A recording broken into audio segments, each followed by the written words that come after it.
Sejam todos bem-vindos ao canal Evangelho as Boas Novas de Deus, um canal voltado para a teologia e ciência da religião. No vídeo de hoje nós vamos abordar um tema da teologia, né? Porém, também, esse tema é encontrado nas mais diversas religiões, né? Talvez não no mesmo grau que dentro do cristianismo, né? Que é o estado que nós vamos abordar, o estado intermediário. Mas antes eu queria fazer para você um convite, que você se inscreva no canal. É importante você se inscrever no canal para que o canal ele possa crescer, tenha mais relevância também para o YouTube. E é uma forma também de motivar, nos motivar aqui, né? Para produzir conteúdo de qualidade para vocês dentro desse campo da teologia e da ciência da religião. Então se inscreve, dá o teu joinha, aciona o sininho, para que ao ser postado um vídeo novo, você tenha acesso a esse vídeo, né? Consiga ter acesso e seja um dos primeiros a ver, né? E a assistir o conteúdo, o novo conteúdo postado. Então se inscreve lá, compartilha também com outras pessoas, né? Fala sobre o canal, para que outras pessoas venham ter acesso à cultura religiosa. Hoje vamos falar sobre o estado intermediário, né? Já tem até aí, se você for observar, vou só abrir aqui o canal. Já tem aí, se você for ver, tem uma playlist só sobre escatologia. E você indo nessa playlist, você vai ter acesso aos vídeos que está postado. Deixa eu só ver a quantidade aqui de vídeos que nós temos já nessa playlist. Escatologia.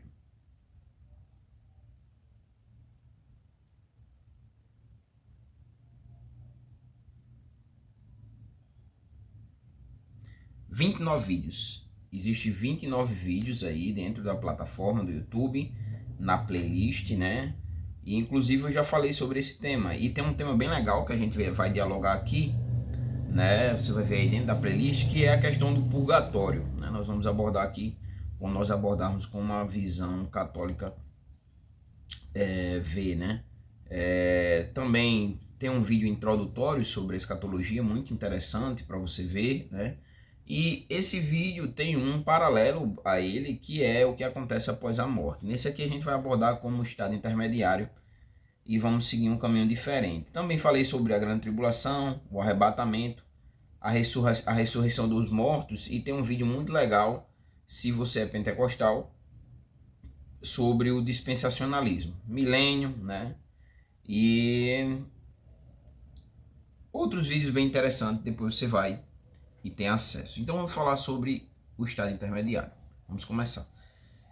Eu queria indicar essa teologia sistemática, uma teologia sistemática. Aí também no canal tem 3 vídeos ou 4 vídeos só sobre o que é uma teologia sistemática e sobre o que ela aborda. Depois você vai dar uma olhada. Eu quero fazer a indicação dessa daqui, né, do Lewis Berkhof, né, Lewis Berkhof. E toda a teologia sistemática, ela tem uma parte onde ela vai abordar a escatologia, que é a doutrina das últimas coisas. O Berkhof aqui, ele divide em escatologia individual, no 6º capítulo, ou na 6ª parte, ele aborda a escatologia individual e a escatologia geral. Então eu indico essa obra, né? Teologia Sistemática do Lewis Berkhof, um clássico que já tentou até ser substituída por outra teologia sistemática que eu tenho ali, porém na minha visão não conseguiu superar o Berkhof. Então vamos lá. A ideia de estado intermediário, né? Meu copo aqui da Igreja Universal do Reino de Deus que eu ganhei do irmão. Vamos lá, né? A escatologia é a doutrina das últimas coisas. O cristianismo é dividido em doutrinas e normalmente a última doutrina a ser estudada é a escatologia, que é a doutrina das últimas coisas, né? E essa doutrina ela vai abordar vários pontos do que vai acontecer no futuro, né? até a sua conclusão, a conclusão final da humanidade, né? Isso na concepção cristã. E no caso do estado intermediário, esse estado vai, quando a pessoa morre, né? Já diz, intermediário, é uma intermediação entre essa morte e a ressurreição universal, né? Dos crentes, e aí existem várias divisões, essa ressurreição do justo, do injusto, né? Vai depender da corrente, né? Se todo mundo vai ressuscitar de uma vez, ser julgado, se não, a corrente que vai defender que não, uma parte vai ressuscitar aqueles que foram fiéis, né? Para participarem das bodas do Cordeiro, né? E do tribunal de Cristo. A outra vai ser ressuscitada lá no final para ser condenado. Então vai depender da corrente, né? Mas a ideia de estado intermediário é exatamente esse, né? Que vai ficar entre a morte e a ressurreição. É o que acontece após a morte. Como base bíblica, você vai ter alguns textos assim que vão trazer essa ideia. Um dos textos é o de João, né? Que é uma promessa futura de eternidade dividida em dois polos, né? Os que fizeram bem e os que fizeram mal, lá em João capítulo 5, versículo 28 e 29, né? Eu vou ler porque são 2 versículos, os que forem mais versículos eu não vou ler. Eu deixo para vocês estudarem aí. João é o evangelho, Mateus, Marcos, Lucas, o quarto evangelho de João. O texto diz assim, o capítulo 5, versículo 28 e 29. Não vos admireis disso, porque virá a hora em que todos os que estão no sepulcro, no caso aqueles que morreram, né? Ouvirão a sua voz e sairão. A voz de quem? A voz de Jesus. Os que tiverem feito o bem, aqui traz uma qualificação das consequências pós-morte, fazer o bem, né? Vão para a ressurreição da vida. E os que tiverem feito o mal, aqueles que viveram a vida de maldade, para a ressurreição da condenação. Então aqui nós temos já 2 tipos de pessoas, um ambiente só de pessoas que vão morrer, porém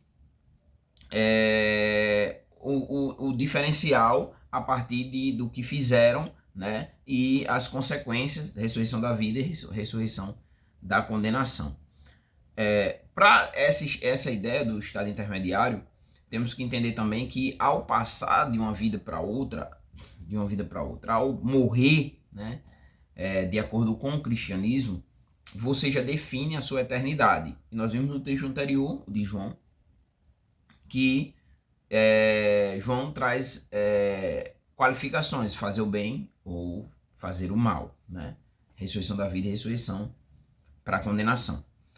Hebreus é um texto que diz que vai tratar exatamente desse juízo, que esse juízo acontece ainda em vida.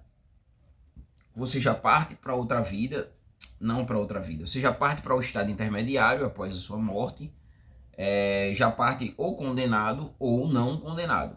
Então, Hebreus 9, 27 diz assim, como está ordenado aos homens, morrerem uma só vez. Então, o ser humano só vai morrer uma vez, né? E depois que você morre, vindo depois o juízo. Então, já aconteceu. Esse juízo acontece em vida, você viu no texto de João, fazer o bem ou fazer o mal. Então, o homem, ele só morre uma vez e após isso que segue é o juízo. Jesus, ele traz um exemplo dessa feita. Eu não vou ler o texto porque são vários versículos, mas eu deixo para você, né? Que se encontra em Lucas, Mateus, Marcos, Lucas, o terceiro evangelho. Lucas capítulo 16, versículos 19 ao 31, né? Jesus apresenta, exemplifica essa eternidade, né? Ele fala de um homem ele traz a história de um homem rico, né, que vivia dando festas, e alguém, um mendigo, que se encontrava à sua porta ali, né, mendigando. E o texto ele apresenta que há um momento que ambos morrem, morre um, morre o outro, né? E que após essa morte acontece essa separação já de eternidade, né? Já acontece essa separação. Ele dá até o nome para o mendigo, né? Ele trabalha aqui, eu abri aqui a Bíblia, né? Ele fala ele classifica esse exemplo como um homem que era rico e O outro exemplo era, ele dá o nome de Lázaro, né? Que era alguém que vivia uma vida difícil, né? Que era coberto por feridas e ele ficava na porta desse homem que era esse rico, né? E que dava festas e mais festas. Os dois morrem, né? Quando o mendigo morre, ele diz aqui que os anjos levam, né? Para junto de Abraão, um dos patriarcas, Abraão, Isaac e Jacó, né? E ele diz que o rico só foi sepultado. Então ele já traz aqui um destino. E aí depois ele traz a consequência. O rico foi para o inferno e ficou em tormento, né? E quando esse rico se ergue, ele olha para o outro lado e ele consegue ver a Lázaro, né? O mendigo, que mendigava a sua porta. E aí ele vai tentar fazer com que pedir para Lázaro, primeiro ele vai pedir para Lázaro ir voltar lá, e lá ele clama por misericórdia, e aí já dá para entender que após a morte já não tem mais misericórdia, né? E aí ele pede que Lázaro molhe a água, a ponta do dedo, e que vá lá refrescar a língua dele, né? Porque ele está em tormento, e aí traz uma qualificação, que estava em tormento sobre chamas, né? E aí aqui a consequência, ainda baseada em João capítulo 5, né? Abraão vai responder que ele na vida recebeu bens, né? E enquanto isso Lázaro só recebeu os males, né? E agora há essa troca, né? Ele recebe os males e Lázaro recebe o bem, né? E também uma divisão entre o local, esse local Jesus traz, né? Que existe um abismo e que nenhum dos dois consegue passar de um lado para o outro, né? Aí o rico vai implorar que ele mande, né? Que mande ele até lá a família dele para levar uma mensagem, né? Porque a família é grande, ele tem 5 irmãos, né? E que se alguém voltar dos mortos e advertir, né? Eles não vão para aquele lugar. E aí ele vai dizer que as familiares dele têm a lei e os profetas, né?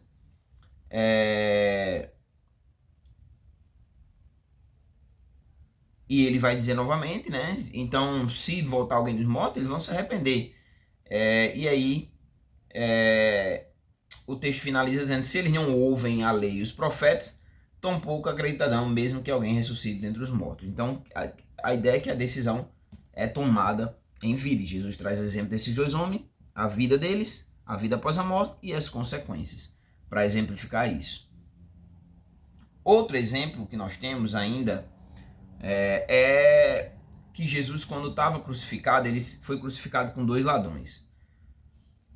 Um dos criminosos decidiu blasfemar ele e o outro se arrependeu, né? Disse: oh, por que você está dizendo isso contra ele, né? Um murmurava e o outro: não, você não teme a Deus, mesmo você estando sofrendo igual, no mesmo estado de condenação. E ele vai reconhecer: nós estamos aqui porque nós merecemos, mas esse homem não fez mal algum. E aí ele vai fazer uma petição para Jesus, que Jesus se lembre dele quando entrar no seu reino, né? E Jesus vai dizer a ele, aí novamente traz a ideia, né? Jesus vai dizer: hoje mesmo estarás comigo no paraíso. Então esse estado intermediário para aqueles que são crentes, né? Aqui traz a qualificação de paraíso, e em Lucas, seio de Abraão, né? Então aqui nós temos uma pergunta para darmos sequência, né? No vídeo. Agora nós já podemos responder essas questões. Primeiro, a ideia da alma do crente e a alma do descrente, né? E aí a questão é: o que acontece com... Nós já vimos, né? Nos textos. Agora nós vamos só fazer aqui as observações. O que acontece então com a alma do crente, né? Primeiro, o crente ele vai entrar imediatamente, como nós vimos aqui no texto, né? Nos textos, né? Na presença de Deus, e isso logo após que ele morre. E aí ele fica aguardando, né? Ele fica aguardando, lembra, ele está lá, e ele fica aguardando a ressurreição do seu corpo. Quando vai acontecer isso? Quando Jesus voltar. E aí você vai ver isso em Tessalonicenses, né?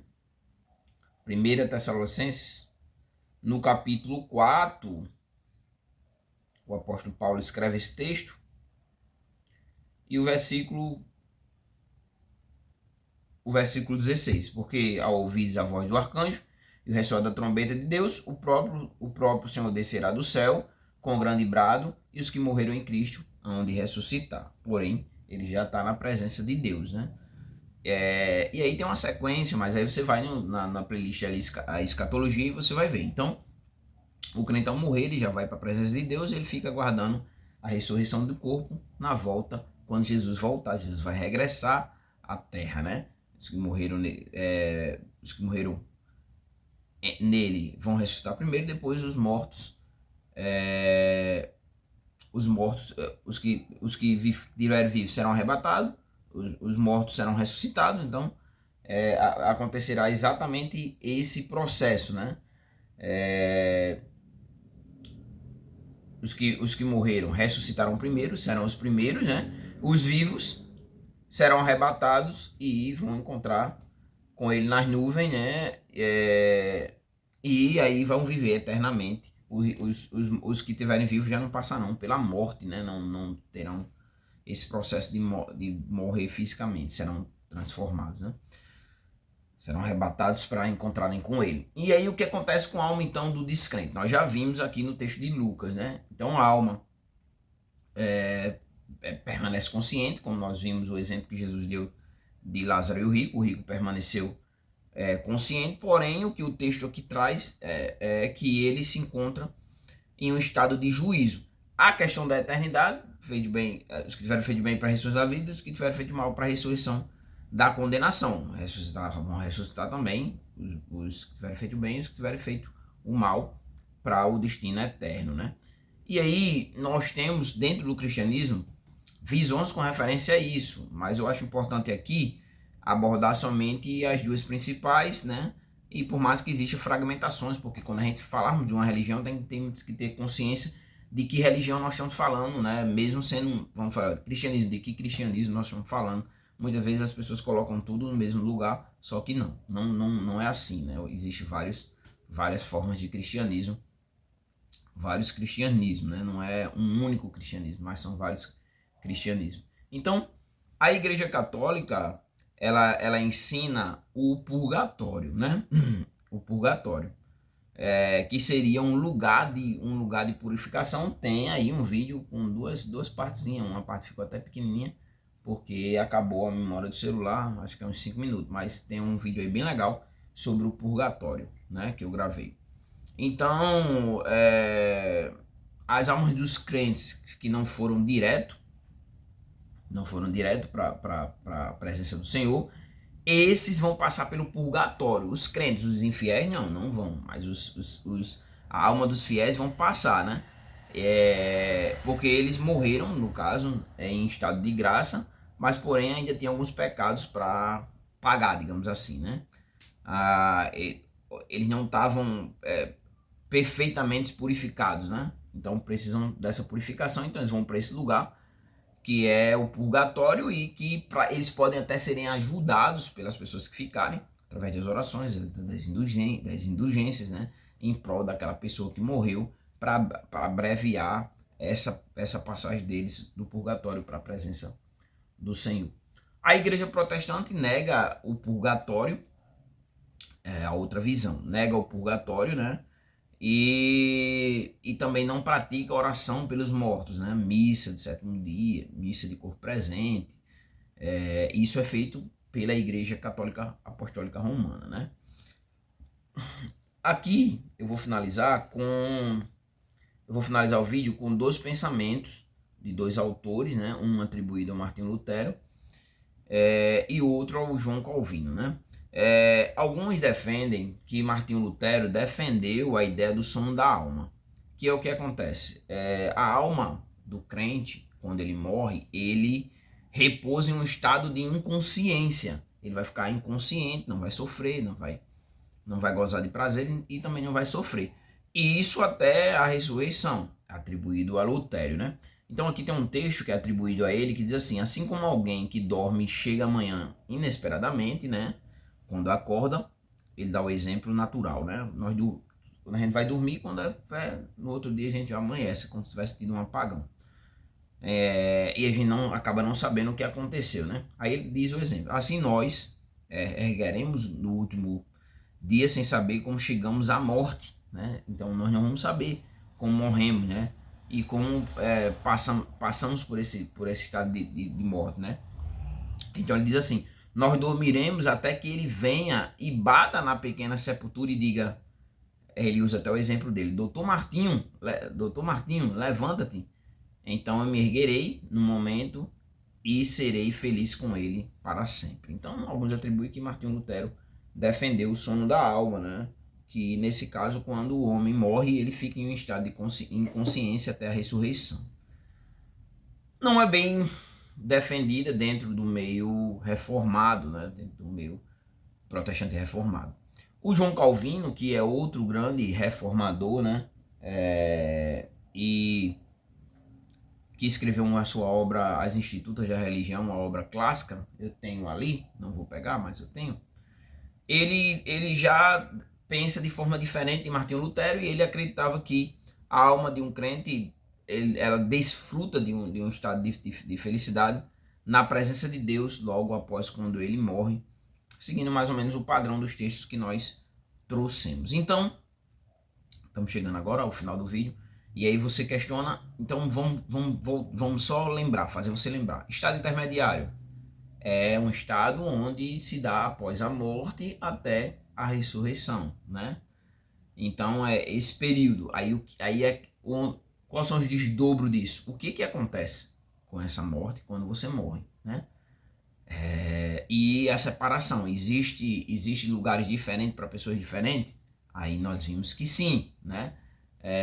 Na compreensão cristã, sofrimento ou presença de Deus, e isso é automaticamente definido ainda em vida. Você define-se em vida, se vai sofrer após a morte ou se vai se regozijar. E nós vimos um texto de João, né?